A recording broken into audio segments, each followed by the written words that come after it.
Alright, we finally got to see what we wanted to see. Mitsuki versus Shinki. Now, I'm going to talk about that fight real quick. I'm going to talk about the side of the fight in the future or later in the video because as you guys know, of course, the Shinki and the Mitsuki fight, it's pretty much going to be everything everyone's talking about as of right now. Side of the one, good for her. We all know that. But the main part, Mitsuki versus Shinki. Now, of course, a lot of people were hyped up for this fight. I was hyped up for this fight for months. I'm pretty sure a lot of you guys were as well. This fight, I won't say it disappointed, but I feel like a lot of people are kind of disappointed with the result, and it's because Mitsuki couldn't really go into Sage mode, and everybody understood that already. You know, Mitsuki really can't go into Sage mode because Orochimaru asked him not to go into Sage mode. If he does go into Sage mode, people will see that Mitsuki is Orochimaru's son or something like that, and they'll probably kick him out of the village. And two, if Mitsuki ever goes into Sage mode in the Chunin exam, I mean, he gets automatically disqualified because you can't use Sage mode in the Chunin exam. So that's pretty much why a lot of people are mad. That's pretty much why a lot of people feel like Mitsuki got shafted in that matchup. And I want to tell you guys this. I'm pretty sure this won't be the last time that Mitsuki and Shinki end up fighting. I feel like Mitsuki and Shinki, they probably understand that they're both extremely strong. And I don't want to join the comparisons with Dragon Ball Z, but there's a character called Goku, of course, the main character. He always seeks out strong opponents. I feel like it could possibly be the same situation with Shinki and Mitsuki. They don't necessarily have to be on the worst of terms, but I feel like those two will probably somehow end up fighting each other again, mainly because they both respect each other's power. Shinki is the type of character that, much like Mitsuki, never really fought anybody extremely strong, and of course Mitsuki the same way. They both feel like, hey, this is the only guy that could possibly even challenge me in terms of a one-on-one fight. Next episode, we're going to see something different because obviously it's going to be Sarada and Boruto versus Shinki. It's probably going to be like a 2-on-1, which is like super cheating. In terms of a one-on-one, I feel like Shinki understands like, hey, Mitsuki's really the only person that could really challenge me in terms of a one-on-one fight. And I feel like Shinki, even though he said like he was disappointed in Mitsuki, like he thought Mitsuki was kind of really strong, but he wasn't, I feel like Shinki kind of understands in the back of his head like, hey, Mitsuki just gave up real quick. Like, I feel like he understands that Mitsuki could have possibly done something more to extend the fight, but he didn't. So I feel like Shinki could possibly be a little bit interested and probably want to fight Mitsuki again in the future. And if that fight actually does come, Sage Mitsuki versus Shinki, I feel like that fight will probably be one of the best fights among the Genin period. I mean, of course, we all know that in the future there'll probably be Chunins or whatever, but I feel like it doesn't necessarily have to be in the Boruto Shippuden era. I feel like it could still be in part 1, but I feel like those two, they're pretty much still bound to be able to fight again and be able to go all out once again. In that fight, Mitsuki is probably gonna win. Now, tactically, I don't feel like this fight disappointed. I feel like what a lot of people wanted to see was a long, drawn-out fight. As you guys remember back in Naruto Chunin exam, all the fights were usually 1 episode long, or if not longer than 1 episode. And I feel like this fight particularly was going to be the best fight to span out for more than 1 episode, having the full length of a whole episode, but it didn't go that way. Of course, that's where the trend of Boruto. Boruto has like a lot of shorter fights. I get it. That's the type of thing that differentiates Naruto from Boruto. And I kind of like that. A lot of people don't like the long drawn out fights where it's just a lot of people talking, a lot of strategy maneuvers.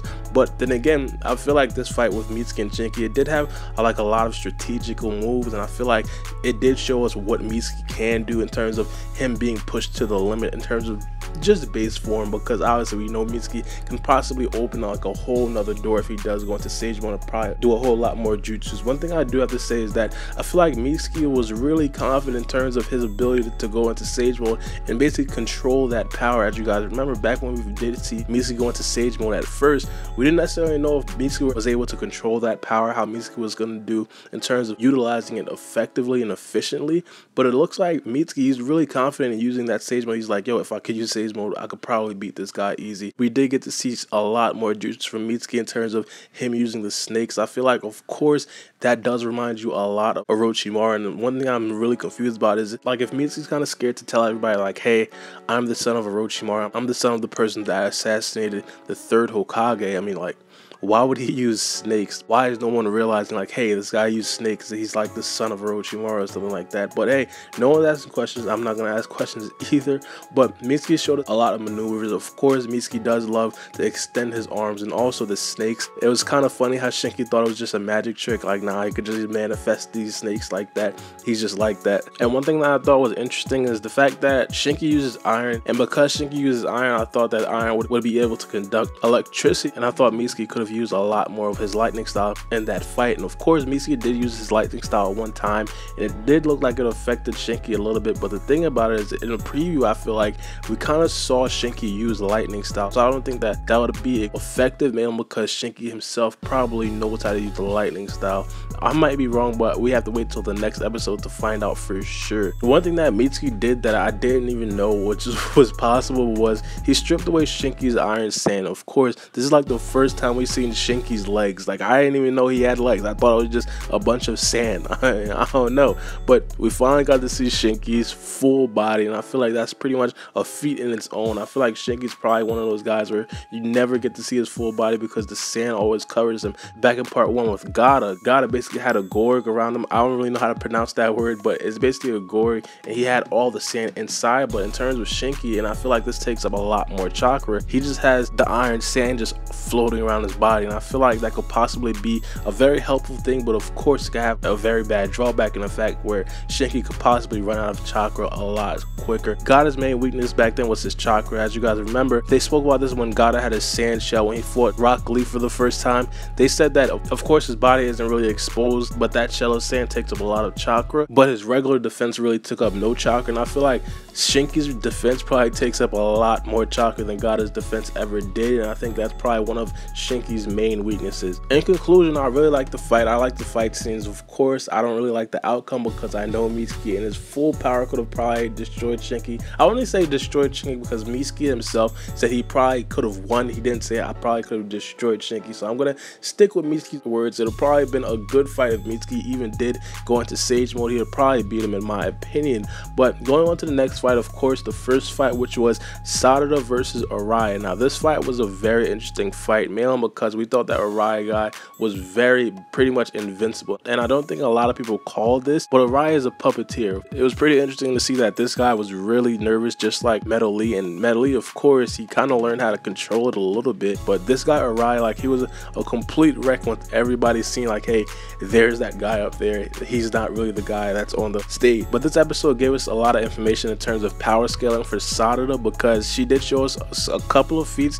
She did show us a couple of her ineptitudes, like she really couldn't really use the fireball jutsu all that much. For example, she said that she can only use this fireball jutsu if somebody is charging completely, like, straight direct ahead at her, and I feel like that's pretty much understandable. At this stage, Sasuke pretty much perfected the fireball jutsu. The only thing was the amount of power that it dealt out. Of course, because Sasuke was still a genin, his fireball jutsu wouldn't be the strongest, but his fire style was extremely precise. It was extremely direct, and he knew how to finesse it in a way that Sarada doesn't yet know how to finesse it. And it's kind of interesting, man, because you think that Sarada would be able to control that, man, because she has the sharingan. Her timing and her precision are supposed to be on point, but it looks like she still has some learning to do. She does only still have the one Tomo sharingan. Hopefully she does get 2 Tomos in her sharingans, which Momoshiki does probably interrupt and probably does fight Sasuke. I feel like that'll probably be one of the perfect times to give Sarada her second Tomo. And if you guys don't know what a Tomo is, I'm pretty sure a lot of people don't know what a Tomo is. It's pretty much these comments in the sharingans. The maximum Tomos that you can get is 3. At this point, Sasuke already had it 2, and Sasuke obtained his 3rd Tomo when he did beat Naruto at the final valley the first time in part 1. So Sarada should get her 2nd Tomo, I hope so, and that would only make her sharingans even that much stronger. Sarada also showed that she's able to finesse the shuriken basically a lot more effectively than Boruto was able to do. Sasuke was trying to teach Boruto how to use the shuriken, and he really couldn't understand how to curve it or how to hit one sharingan off of the other sharingan, and he wasn't really on point. Very early in the fight, Sarada showed the ability to do that, and I feel like that was a really good thing in terms of power scaling, probably me putting her up against other fighters. And one of the last things I want to touch on is the fact that Sasuke actually took Boruto to the side and did what Kakashi did to him, which was teach him the lightning blade technique. Of course, Boruto's not going to be able to perfect the lightning blade technique. Boruto's not going to be able to do it completely just like Sasuke or how Kakashi was able to do it, but I feel like Sasuke is pretty much going to be doing the same thing in terms of teaching him the same properties, teaching him the same maneuvers. And I feel like Boruto, to finalize his jutsu, he could possibly like console with Kakashi, because as of right now, Kakashi himself doesn't have the sharingan, which is like a prerequisite. You have to have the sharingans to be able to master the lightning blade or the Chidori. And I feel like he could possibly just go to Kakashi and say, hey, how did you mimic this with the purple lightning? Because as you guys know, a lot of people are calling the purple lightning like the purple Chidori. It does have a lot of the same properties. It does have the same things that the Chidori does have, but it's not completely as perfect as the Chidori. So I feel like Boruto could possibly go to Kakashi and be like, hey, how did you do it? How did you replicate it without the sharingan? I feel like Boruto could learn a lot from that. But again, this is like the first time we're going to be able to see this. This is like the first time or the first installment of Boruto possibly infusing lightning style into his Rasengan. As you guys know, supposedly as of right now, Boruto already perfected the Rasengan. And I feel like him infusing lightning style, much like how Naruto infused wind style into his Rasengan, is going to be his main jutsu. And I feel like I'm really excited for that. But let me know what you guys think about this in the comment section below. But it's been your boy Baara B, and we out. Bye. For my city, I'm the youngest nigga reppin'. Oh my God, if I die, I'm a legend. Oh my God, if I die, I'm a legend. I'm a first.